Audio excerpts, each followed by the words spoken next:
ఉత్తరాంధ్ర జిల్లాల ప్రజల ఆరాధ్య దైవం భక్తకోటి ఇలవేల్పు సింహాచలం శ్రీ వరాహలక్ష్మి నృసింహస్వామివారి ఆలయంలో స్వామివారి స్వాతి హోమం అంగరంగ వైభవంగా జరిగింది. ఈ మేరకు స్వామివారి స్వాతి హోమమునకు అధిక సంఖ్యలో భక్తులు ప్రముఖులు పాల్గొని స్వామిని దర్శించుకున్నారు. ఒకవైపు సర్వాభరణాలతో గోవిందరాజస్వామి, మరోవైపు శ్రీ సుదర్శన చక్ర పెరుమాళ్లు వేదమంత్రాలతో మృదుమధుర మంగళ వాయిద్యాల నడుమ శాస్త్రోక్తముగా పూజాది కార్యక్రమాలు గావించారు. అధిక సంఖ్యలో భక్తులు పూర్ణాహుతిలో పాల్గొన్నారు.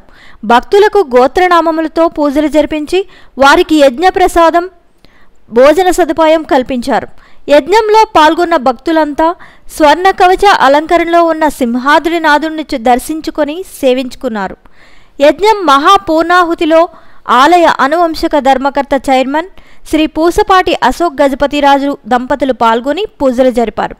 ఆలయ ఈవో ఎస్ శ్రీనివాస్ మూర్తి మహాయజ్ఞంలో పాల్గొన్న భక్తులకు ఎక్కడ ఏ విధమైన అసౌకర్యం కలగకుండా ఎప్పటికప్పుడు పర్యవేక్షిస్తూ ఉద్యోగులను అప్రమత్తం చేస్తూ యజ్ఞం ఎంతో ప్రతిష్టాత్మకంగా కనుల విందుగా జరిగేటట్లు భక్తులకు అన్ని సదుపాయాలు కల్పించారు.